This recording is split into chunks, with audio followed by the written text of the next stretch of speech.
Al-Fatihah. A'udzu billahi minasy syaithanir rajim. Bismillahirrahmanirrahim. Alhamdulillahi rabbil alamin. Ar-Rahmanir Rahim. Maliki yaumiddin. Iyyaka na'budu wa iyyaka nasta'in. Ihdinas siratal mustaqim. Siratal ladzina an'amta 'alaihim ghairil maghdubi 'alaihim waladdallin. Amin. Bapak dan sekalian, kita melanjutkan kajian kita. Terakhir kita sampai di Perang Bani Qainuqa. Setelah Perang Bani Qainuqa, ada beberapa peperangan yang terjadi sampai nanti menuju kepada Perang Uhud. Secara singkat saya sampaikan, yang pertama adalah Perang Sawik namanya. Perang Sawik ini terjadi 2 bulan setelah Perang Badar. Diawali dengan terjadinya persekongkolan salah satu tokoh Quraisy namanya Sofwan bin Umayyah dengan orang Yahudi dan orang munafik di Madinah. Yang kemudian setelah mereka sepakat, maka Abu Sufyan yang memang sudah menaruh dendam dan kemarahan yang luar biasa, dia berangkat dengan membawa 200 pasukan masuk ke Madinah di malam hari dengan mengendap-endap khawatir diketahui. Lalu tempat yang pertama yang dia tuju adalah rumahnya Huyai bin Akhtab, ya, seorang tokoh Yahudi di Bani Nadir. Tapi ketika itu ditolak oleh Huyai bin Akhtab karena dia khawatir ketahuan oleh kaum muslimin. Lalu kemudian dia lanjut kepada tokoh yang lain, Salam bin Miskan, ya, tokoh Yahudi Bani Nadir yang lain. Dan ketika menemui tokoh ini, dia diterima dan dia masuk ke dalam rumah Salam bin Miskan. Keesokan harinya dia bersama dengan pasukannya kemudian menuju ke tempat kebun kurma milik penduduk Madinah. Jadi sahabat Ansor, yang kemudian kebun itu dibabat habis, dirusak, dihancurkan, dan ketika itu ada 2 orang yang sedang menunggu, lalu kemudian 2 orang itu dibunuh oleh Abu Sufyan dan pasukannya. Maka Rasulullah, berita ini sampai kepada Rasulullah, maka kemudian Rasulullah mengirimkan pasukan untuk mengejar Abu Sufyan. Abu Sufyan ketika itu lari, ya, kembali lagi ke arah Mekah. Lalu untuk mengurangi beban saat mereka lari, mereka meninggalkan bekal-bekal makanan mereka. Di antaranya adalah gandum yang biasa mereka buat dalam perjalanan, dengan bahan-bahan gandum tadi dibuat untuk makanan. Nah, oleh karena itu perang ini dinamakan Perang Sawik, yang artinya adalah gandum tadi, tepung gandum. Karena Abu Sufyan meninggalkan bekal-bekalnya, gitu. Sehingga bekal yang dibawa oleh Abu Sufyan dan pasukan itu diambil oleh kaum muslimin. Tapi memang sayangnya pasukan Abu Sufyan ini tidak terkejar sampai mereka kembali ke Mekah. Kemudian yang kedua adalah Perang Zu'amr. Perang Zu'amr ini karena Rasulullah mendapatkan informasi dari intelijen Madinah, ada 2 kabilah, yaitu kabilah Bani Sa'labah dan Bani Muharib yang berencana untuk menyerang Madinah. Maka sebelum itu dilakukan mereka, Rasulullah kemudian keluar bersama dengan pasukan, ya, untuk menghabisi 2 kabilah yang ingin menyerang Madinah. Tapi sayang, sampai di tempat mereka 2 kabilah ini sudah tidak ada. Ya. Kemudian ini yang saya ingin sedikit tekankan, ya, yaitu ketika terbunuhnya salah seorang tokoh Yahudi namanya Ka'ab bin Al-Ashraf. Ka'ab bin Al-Ashraf ini ibunya orang Yahudi, bapaknya orang Arab. Gitu. Maka di antara tradisi di bangsa Yahudi, ketika anak itu lahir dari perkawinan silang, ya, dari orang Yahudi dengan orang non-Arab, maka lebih kuatnya kepada Yahudinya. Seperti itu. Nah, Ka'b bin Al-Ashraf ini seorang yang berpenampilan sangat menarik.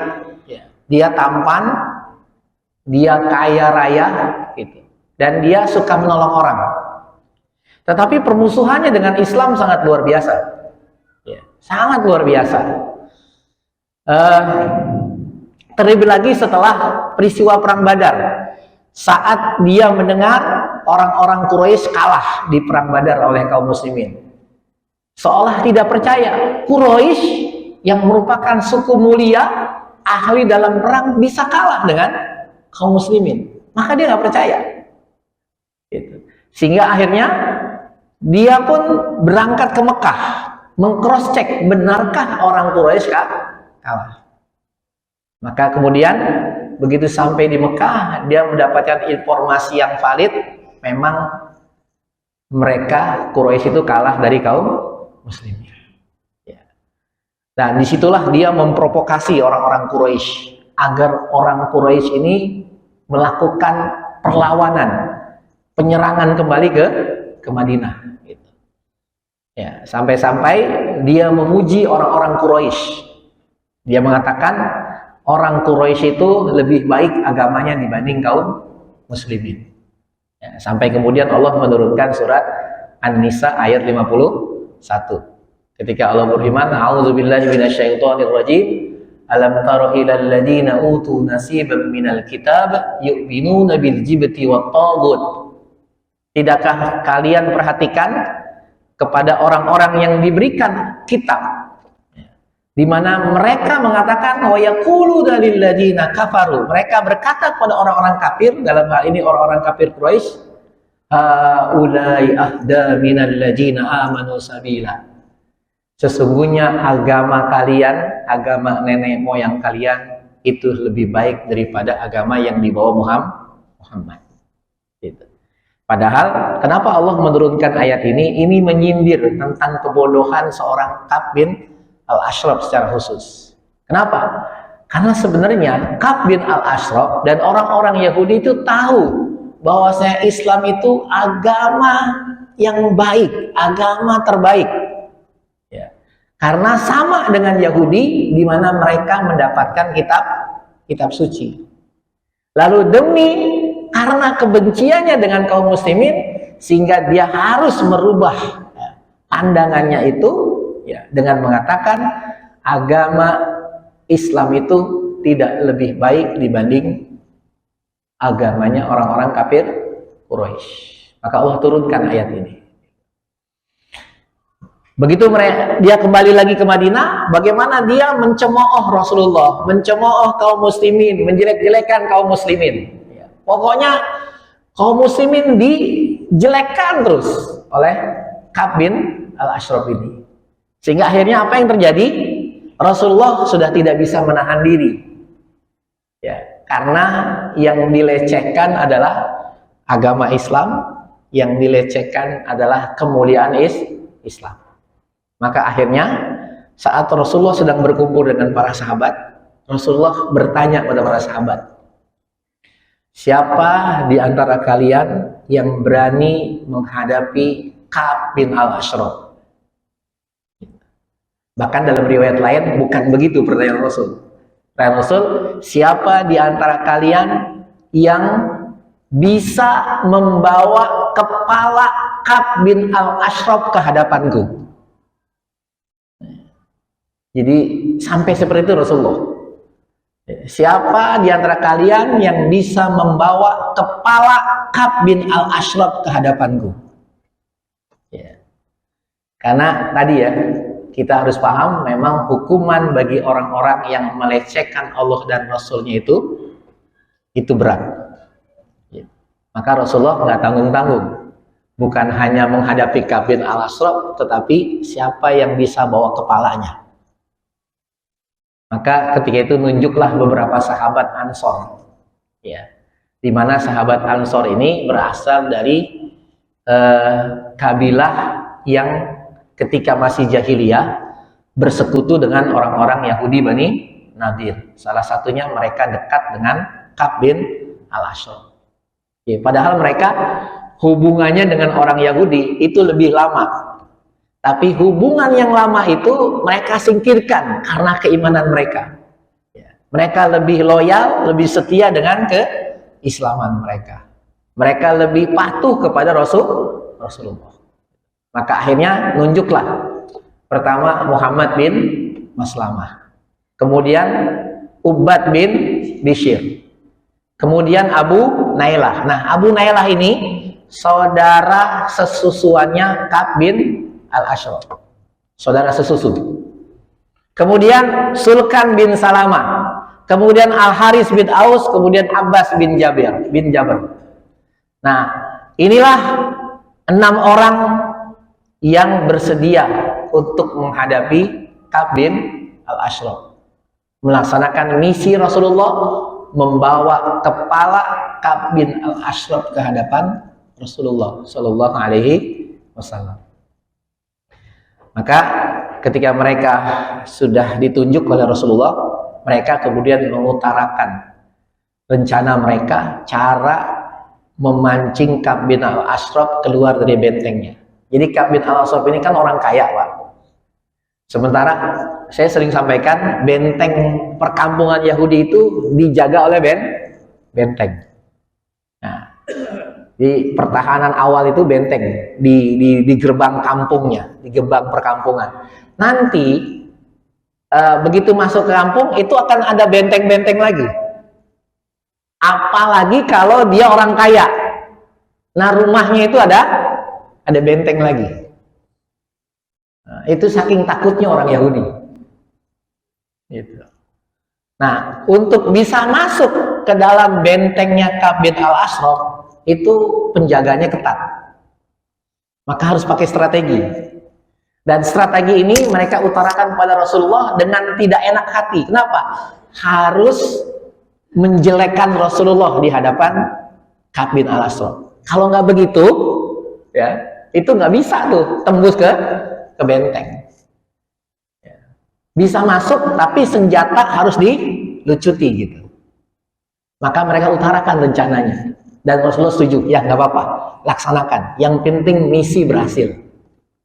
Seperti itu. Maka akhirnya berangkatlah pertama kali Muhammad bin Maslamah. Masuk menemui Ka'b bin Al-Ashraf. Lalu dia, karena yang datang Ka'b bin Muhammad bin Maslamah, maka dipersilakan. Karena emang sekutunya ketika masih jahiliyah. Maka kata Musa Muhammad bin Maslamah ketika sudah berhadapan dengan Ka'b bin Al-Ashraf, wahai Ka'b, Muhammad itu meminta sedekah dari kami. Kami disuruh mengeluarkan uang yang banyak buat sedekah. Kami sebenarnya berat gitu. Tapi dia sudah banyak menolong kami. Gitu. Maka kata Ka'b bin Al-Ashraf, benarkah? Iya. Nanti lama-lama juga kalian bosan ikut Muhammad katanya. Betul. Lalu bagaimana? Apa maksud kedatangan kamu kemari? Nah, kami ingin tetap memberi sedekah itu kepada Muhammad. Tapi kami nggak punya uang. Dan kami datang kemari ingin pinjem uang. Ingin pinjem darimu untuk memberikan sedekah kepada Muhammad. Boleh, kata Ka'b bin Al-Ashraf, boleh. Dengan syarat. Apa syaratnya? Ada jaminan dong. Jadi aku tidak akan memberikan pinjaman tanpa ada jaminan. Apa jaminannya? Kata Muhammad bin Maslamah. Istrimu jaminannya. Nah, jadi kata Muhammad bin Maslamah ketika mendengar jaminannya istrinya gitu. Wah, jangan. Dan istri-istri kami nggak level sama kamu. Kamu ini ganteng, muda, kaya raya. Masa sama istri kami gitu. Lalu apa dong? Gitu. Bagaimana kalau anak-anak kalian? Kata Ka'b bin Al-Ashraf. Masa anak-anak kami sih gitu. Ya. nanti kami dicemooh oleh orang-orang Arab, kok anak jadi jaminan. Lalu apa? Harus ada jaminan, kata Ka'ab bin al-Ashraf. Lalu kata Muhammad bin Maslamah, bagaimana kalau senjata kami? Ya, senjata. Jadi kita pernah bahas di perang Badar. Jadi senjatanya orang Arab yang dibuat buat perang itu, jadi senjata andalan buat perang gitu. Itu berlapiskan emas. Jadi kalau itu senjata pedang pilihannya gitu. Maka ketika disampaikan jaminannya senjata kami, Ka'ab bin al-Ashraf mengatakan sepakat.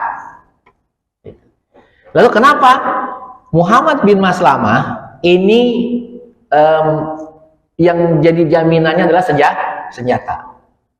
Karena tadi agar senjata mereka bisa dibawa masuk ke benteng. Kenapa? Kalau itu nggak ada jaminan, nggak boleh dibawa masuk. Itu saking sterilnya, gitu ya. Bagi Ka'ab bin al-Ashraf, jangan sampai ada orang bawa senjata. Gitu. Nah, sepakat, kena nih berarti gitu.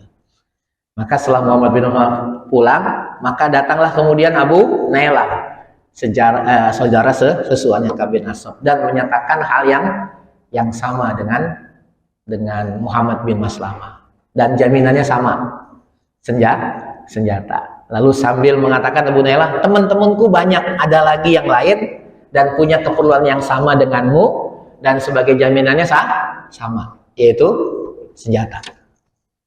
Maka akhirnya setelah kembali, mereka susun rencana lagi, nanti kita masuk bareng, ya, pegang senjata-senjata kalian.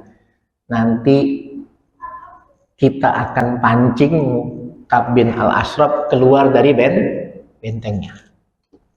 Maka datanglah malam hari 6 orang sahabat ini menemui Ka'ab bin al-Ashraf lagi secara bersamaan.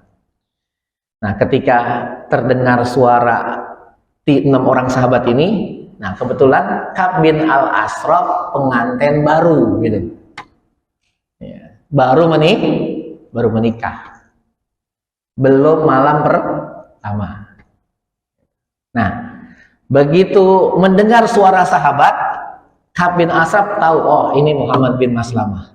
Nah, maka kemudian sempat digeledah saat ingin masuk benteng karena bawa senjata. Gitu. Tapi karena ini kami bawa sebagai jaminan, sehingga lolos senjata itu, tidak disita. Gitu. Nah, ketika istrinya tahu ada orang-orang datang, kata istrinya, siapa itu? Gitu. Kata Ka'ab bin al-Ashraf, itu saudara sesusuanku, teman-temanku, sekutu-sekutuku. Gitu. Enggak kok, saya seperti menyium bau darah, kata istrinya. Gitu. Kamu perasaan aja. Gitu. Ya, itu teman-temanku. Maka kemudian mereka bertemu, setelah berdialog sebentar, kemudian Muhammad bin Maslamah memuji-muji Ka'ab bin al-Ashraf. Sampai dia mengatakan, wahai Ka'ab, yang enak ini kita jangan lewatkan malam ini dengan sia-sia. Maksudmu kita keluar bareng yuk, jalan bareng. Gitu. Oh boleh, sepakat. Gitu. Nah itu ketika keluar itu, Ka'ab bin al-Ashraf itu istilahnya dandan Pak. Gitu. Itu dandannya, minyak wanginya aja wanginya luar biasa. Ya, rambutnya, minyak rambutnya itu sudah tercium, begitu buka pintu itu langsung. Ya, karena ini orang kaya. Gitu, tampan dan lain sebagainya. Maka akhirnya keluarlah mereka, dan mereka sudah pasang strategi. Kata sebelumnya, kata Muhammad bin, nanti kalau saya pegang kepalanya maka kalian buru-buru serang. Ya, seperti itu. Nah, di luar dialog, ya sambil memuji-muji Ka'ab bin al-Ashraf dengan mengatakan, wangi sekali kamu. Itu. Ya. Wah iya, ini memang seperti ini kualitas minyak yang aku pakai gitu. Nah, bolehkah aku mencium kepalamu? Kata Muhammad bin Maslamah. Oh silakan, gitu. Silakan. Maka dipegang kepalanya, dicium sambil memberikan isyarat pada sahabat untuk siap-siap. Tapi tidak langsung dieksekusi. Jalan lagi, ngobrol lagi. Yang kedua kali sama. Bolehkah aku mencium lagi? Dicium lagi, dikasih.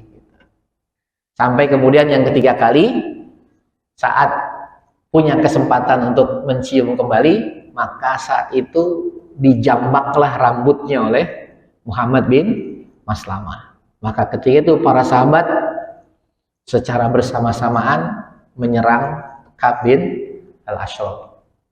Ya. Walaupun kemudian ada yang meleset, sampai ada seorang sahabat namanya Al-Haris bin Aus, itu kena senjata sahabat yang lain, sehingga lukanya cukup parah. Sampai akhirnya Muhammad bin Maslamah mengeluarkan belati ya, dari bajunya, lalu kemudian menusuk punggung dari Ka'b bin Al-Ashraf sampai tembus ke perut bagian bawah, sehingga tewaslah Ka'b bin Al-Ashraf. Tapi tadi memakan korban luka sahabat Al-Haris bin Aus. Setelah itu mereka bawa Ka'b bin Al-Ashraf, kepalanya ya. Jadi ketika mereka mau berangkat malam itu, mereka dilepas oleh Rasulullah. Rasulullah melepas mereka. Ya, semoga Allah memudahkan kalian. Maka begitu mereka kembali, hampir dekat dengan Rasulullah, mereka bertakbir, Allahu Akbar. Ketika mendengar teriakan takbir para sahabat, Rasulullah sudah tahu, wah, misinya berhasil. Maka kemudian ketika sudah di hadapan Rasul, dilemparlah kepala Ka'b bin Al-Ashraf. Ya. Dan sahabat dan Rasulullah ketika itu mendoakan 6 orang sahabat ini dengan doa kemuliaan. Itu. Dan sahabat yang luka, Al-Haris bin Aus, lukanya yang parah, semakin lemah ya, karena darah darah keluar terus dari tubuhnya. Maka ketika itu oleh Rasulullah diusap dan diludahi, dan seketika lukanya sembuh. Nah itu mukjizat yang Allah berikan kepada Rasulullah. Walaupun tidak semua momen Rasulullah melakukan itu. Ya, jadi langsung sembuh, nggak pakai obat-obatan. Obatnya cukup ludahnya Rasulullah. Tapi jangan dicoba sama kita. Jangan dicoba sama kita. Bisa tambah tetanus, infeksi nanti. Ya, seperti itu. Nah, artinya apa di sini, Pak? Pelajarannya, ya apa namanya? Beginilah sikap Rasulullah kepada para pelaku pelecehan Islam. Itu. Jadi tegas. Ya. Walaupun mungkin kondisi ketika itu dengan sekarang berbeda. Kenapa? Saya sering sampaikan, karena ketika itu Rasulullah juga merangkap sebagai kepala negara yang beliau bisa mengeksekusi dengan kekuasaannya. Dan itulah yang beliau lakukan salah satunya kepada Ka'b bin Al-Ashraf. Sehingga tidak main-main eksekusinya, Rasulullah minta kepala. Gitu. Nah, jadi harus dipahami dulu tadi sebabnya ya Pak. Karena orang ini provokasi, ya, memanas-manasi orang-orang kafir Quraisy, kemudian juga menjelek-jelekan Islam. Jadi kalau bahasa hukum pasalnya sudah berlapis, gitu. Pasalnya berlapis. Maka sikap Rasulullah seperti itu. Ya.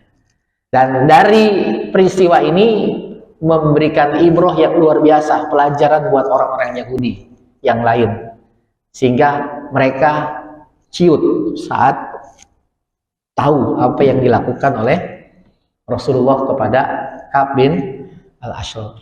Jadi mereka takut, nggak ada yang berani nuntut, nggak ada yang berani ngelawan. Ternyata Muhammad nggak main-main dengan orang-orang yang membencinya. Jadi kadang-kadang memang begitu. Dan Rasulullah tidak selalu begitu tindakannya. Gitu. Tapi ada momen-momen tertentu yang memang kita harus lebih tegas lagi dalam menyikapinya. Gitu. Salah satunya yang dilakukan oleh Rasulullah. Dan kita sekarang banyak menemukan langsung maupun tidak langsung orang-orang yang melecehkan agama. Banyak banget. Gitu. Tapi kita nggak punya kekuasaan. Bisanya cuman marah, menghujat, mencaci, itu aja nggak bisa. Tapi alhamdulillah berarti masih punya iman gitu ya. Banyak banget ya. Jadi tidak langsung melecehkan Islam, melecehkan Rasulullah banyak sekali gitu. Ya, termasuk yang lagi viral saat ini gitu. Ya. Saya nggak mau sebut, Bapak tahu dah. Ya gitu. Ya, bagaimana dia mengatakan Rasulullah bersabda, tapi sabdanya begitu. Mana ada sabda Rasul inna maqoli nggak ada.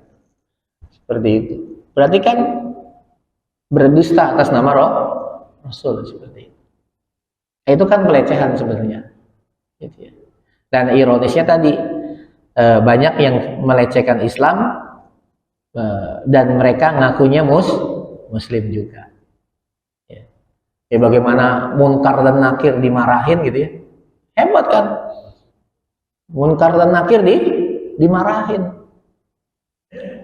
Ini masalah keimanan pada goib kok dibuat main seperti itu. Tapi memang begitulah di Indonesia, Pak. Aliran kayak apapun pasti ada pengikutnya. Jadi Bapak kalau bikin aliran ya, itu pasti ada pengikutnya. Ya, pasti ada pengikutnya. Saya kalau mau bikin pasti ada pengikutnya, Pak. Gitu ya. Jadi apapun, ada berapa aliran-aliran pemahaman yang menyimpang di Indonesia, itu selalu ada pengikutnya, selalu. Ya sekarang pakai logika, ada aliran yang dia menawarkan kepada jamaahnya kapling di surga, coba. Dan itu banyak yang beli kapling surga. Coba bayangin aja. Pakai logika aja nggak masuk kan. Jadi kapling surga dijualin dan udah banyak pengikutnya yang beli gitu. Kan hebat. Ya. Kapling di dunia aja susah gitu ya. Apalagi kapling di surga gitu. Enak banget mau masuk surga beli kapling sama ustadznya itu gitu. Enak banget gitu. Tapi ada aja pengikutnya gitu. Ada aja. Selalu ada orang yang tidak waras otaknya gitu.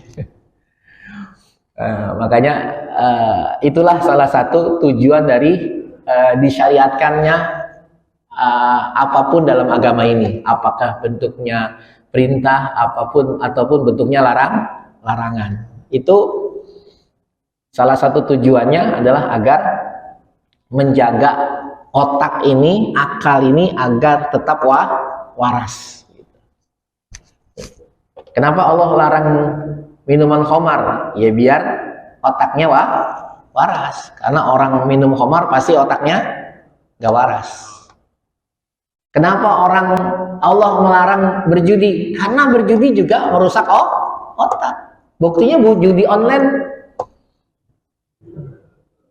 Ya. Judi online itu Pak, tahun 2023 saya baca datanya, 2023 kemarin itu sudah penggunanya itu 3,2 juta Pak. Dan perputaran uangnya di judi online itu tahun 2023 327 triliun. Bayangin aja. Tahun 2024 ini, triwulan pertama, artinya dari bulan Januari sampai bulan Maret, itu perputaran judi online sudah 100 triliun, Pak. Berarti kalau 3 bulan 100 triliun, kali 4 dalam setahun berapa? 400 triliun, berarti akan meningkat. Padahal, nggak mungkin bandar namanya judi online. Sistemnya sudah disetting, tapi masang lagi, nggak satu website, nggak satu situs, ini masang, biar menang. Nah, itu kan kalau orang yang akalnya masih terjaga, nggak bakal ikut judi online gitu. Dulu di masa Rasulullah, salah satu bentuk judinya begini, Pak. A dan B punya unta masing-masing. Lalu untanya suruh berantem. Nah nanti unta yang kalah itu jadi milik unta yang menang. Dua-duanya masih punya kans menang nggak Pak? Masih punya ya? Itu judi dalam Islam. Atau dalam bentuk lain, A dan B punya budak, lalu budaknya suruh bertarung, maka budak yang kalah jadi milik pemilik budak yang menang. Masih punya peluang menang? Dua pihak masih. Itu judi. Nah, ini online, Pak. Yang offline saja orang bisa curang. Itu judi yang pakai di meja kayak gitu, kan bisa setting. Ini online, mana bisa menang gitu. Ya, sudah pasti disetting oleh bandar. Maka kata kode Muslim itu, ya yang apa, dai muda itu yang mualaf ya. Dia kan mantan bandar judi, jadi dia tahu kayak apa gitu judi. Itu satu bandar dari satu situs katanya, satu situs judi itu untungnya 2 sampai 5 miliar sebulan, Pak. 2 sampai 5 miliar sebulan.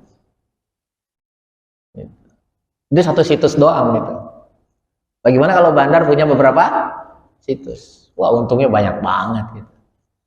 Ya, jadi ini merusak akal, Pak. Makanya dilarang seperti itu.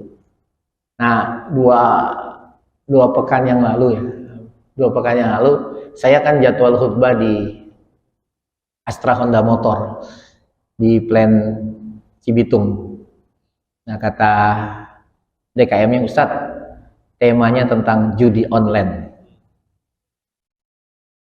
Ini tema sentral seluruh tema khutbah di seluruh Plan AHM dari Sunter, Pegangsaan, Cibitung, Karawang gitu ya. Seperti itu. Saya coba-coba ngorek, emang kenapa tema itu? Kayaknya karyawan banyak yang main, Ustadz gitu. Nah, akhirnya saya sampaikan, ternyata betul, Pak. 2 hari setelah saya khutbah, berita muncul kan? Karyawan AHM Karawang gantung diri kalah judi online. Oh, ini gara-gara khotbah saya jangan-jangan nih. Gitu. Nah, itu buktinya gitu, Pak. Jadi nggak waras, kalah pasang lagi, gajinya habis, pinjem online, kalah lagi, dikejar-kejar sama online, gitu ya. Saya stres, ujung-ujungnya bunuh diri, nggak punya iman gitu ya. Udah stres habis, ya. Barang-barangnya udah dijual habis, gitu ya. Nah, makanya nanti saking puncaknya hilang warasnya, istrinya jadi taruhan gitu. Duit habis, pinjaman banyak, barang-barang habis, udah tinggal istri. Seperti itu kan, begitu. Ada yang seperti itu. Ya, jadi inilah agama itu datang dengan membawa syariat yang salah satu tujuannya adalah yaitu hifzul akal, menjaga agar akal ini tetap terjaga. Oleh karena itu Allah melarang tadi, dan khamar sama judi itu satu paket ayatnya, ya kan? Innamal khamru wal maisiru, ya. Itu kalau di ayat 90-nya, bahkan di ayat 91-nya 2 saja tuh digabung. Innama yuridu syaitanu an yuqi'a bainakumul adawata wal baghdha an yuqi'a bainakumul adawata wal baghdha fil khamri wal maisir wa yasuddakum an dzikrillahi wa 'anis shalah fahal antum muntahun. Apa kata Allah? Sesungguhnya setan menginginkan permusuhan di antara kalian dan kebencian. Melalui apa? Melalui khamar dan judi. Dan wa yasuddakum an dzikrillah. Dan setan kepengen melalui khamar dan judi itu kalian lupa dengan Allah. Kalau udah lupa sama Allah, gila, Pak. Wa anis sholat, dan juga menghalangi dari sholat. Bagaimana mungkin orang yang khamar, judi, sholat? Itu setan misinya. Maka Allah tutup ayat ini dengan pertanyaan buat kita. fahal antum muntahun. Kenapa kalian nggak berhenti dari itu semua? Nah, jadi itu sebagai sebuah contoh. Ya, jadi ada permusuhan, ada kebencian. Maka akhirnya apa? Suami istri sepasang pasangan polisi, kemudian istrinya membakar hidup-hidup apa? Suaminya, gitu ya. Kasus ini mencuat, salah satu motifnya apa? Karena judi online. Walaupun katanya dia bilang, itu mah motif kecilnya, ada motif lebih besarnya lagi. Tapi paling enggak di situ ada sesuai apa yang dikatakan Allah, adanya permusuhan dan kebencian melalui itu semua. Gitu. Jadi makanya kalau kita mau renungi, yang Allah haramkan itu cuma sedikit, Pak.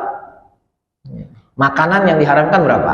4. Innama harrama alaikumul maitata waddama walahmal khinzir wama uhilla bihi lighairillah. Ya, bangkai, darah, daging babi dan apa yang disembelih bukan untuk Allah. 4 saja. Ya, 4. Maka kata para ulama, hikmahnya apa? Kenapa Allah sedikit mengharamkan sementara yang halal itu lebih banyak? Agar orang tidak mudah beralih kepada yang sedikit. Karena apa? Yang halal banyak. Tapi inilah setan hebatnya. Ya, justru kita lebih tertarik banyaknya kepada yang haram tadi. Sebagaimana kita belajar dari bapak moyang kita, Nabi Adam. Ya, Allah sebutkan dalam surah Al-A'raf itu, ya bani Adam la yaftinannakumus syaiton. Ya, jangan sampai setan itu menanamkan fitnah kepada kamu.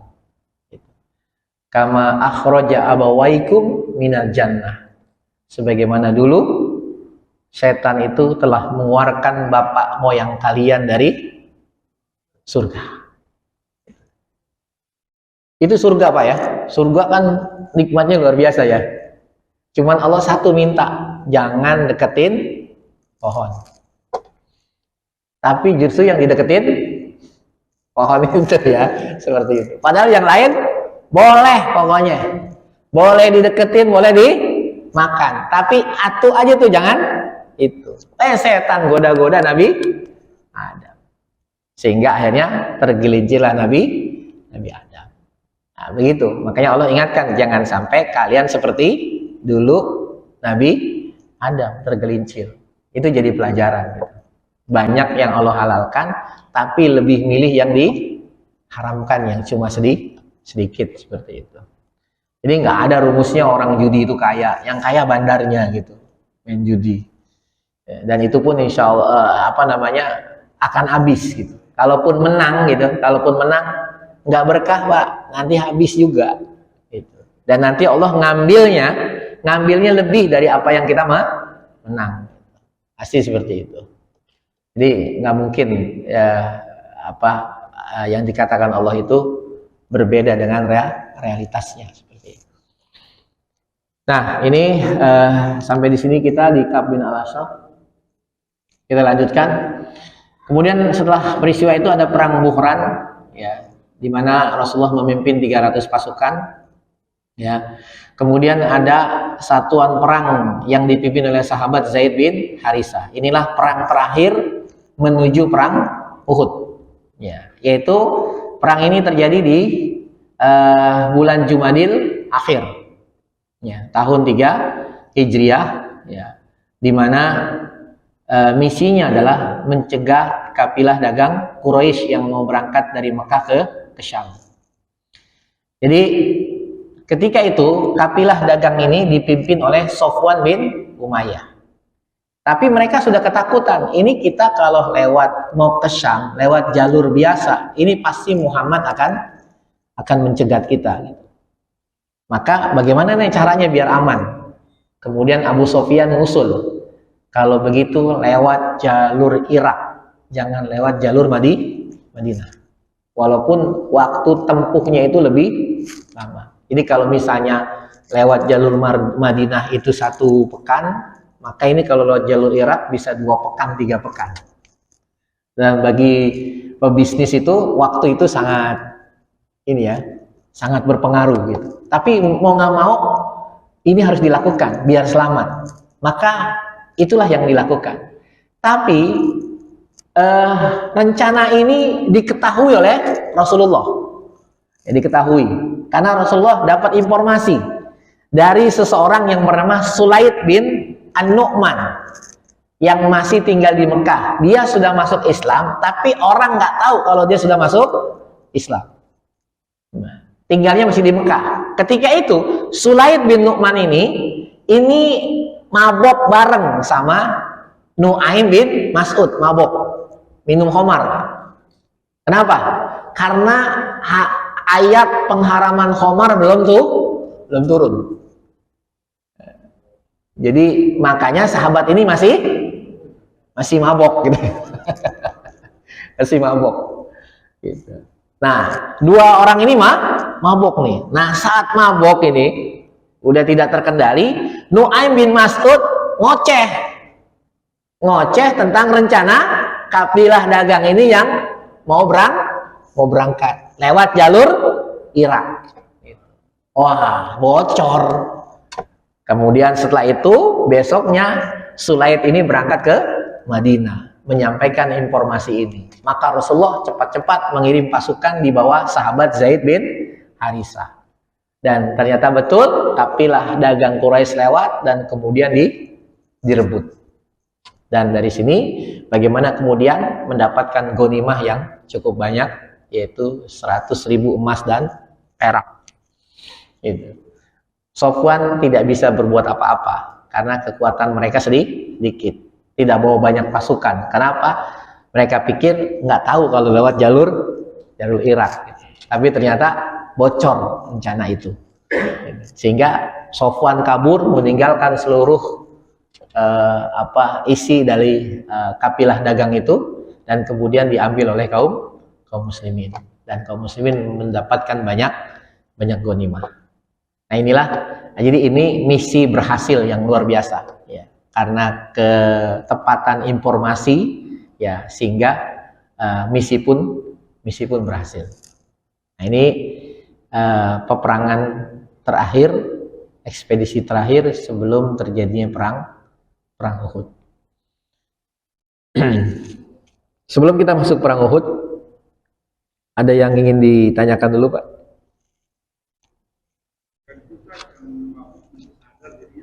Hah? Ya masih dengar juga sih ocehannya gitu. Orang Arab kan hebat juga gitu ya. Kalau minum itu nggak kayak di Indonesia, 1 botol 2 botol. Ya itu berkendi-kendi gitu. Dan di rumah orang-orang Arab ketika itu pasti ada khamar gitu. Dan mereka minum khamar nggak kayak di Indonesia. Ya. Artinya apa? Jadi khamar itu jadi minuman harian. Makan minumnya khamar, ngemil minumannya khamar. Itu. Kalau di sini kan enggak. Makannya tetap pakai air putih, teh manis. Nanti kalau lagi ngomprong sama teman-teman baru itu baru. Jadi artinya masih ada kesadaran lah gitu. Masih ada, atau walaupun keterangan tidak disebutkan, bisa jadi dia tidak terlalu banyak sahabat Sulaid ini ketika dia minum gitu. Sementara yang satu, yang kafir ini banyak, sehingga kesadarannya masih bisa masih bisa merespon, menyimpan memori dari yang diocehkan oleh orang kafir tadi, seperti itu. Nah itu bisa jadi begitu, walaupun keterangan rincinya tidak disebutkan seperti itu. Wallahu a'lam bishawab. Ada lagi, Pak? Sudah masuk Isya ya? Tidak ada lagi? Ya, kalau tidak lagi, pas dengan masuk waktu Isya, insyaallah di pertemuan berikutnya kita masuk pada bahasan perang Uhud, insyaallah. Demikian, lebih kurangnya saya mohon maaf. Kita tutup pertemuan kita dengan doa kafaratul majlis. Subhanakallahumma bihamdika asyhadu an la ilaha illa anta astaghfiruka wa atubu ilaik. Assalamualaikum warahmatullahi wabarakatuh.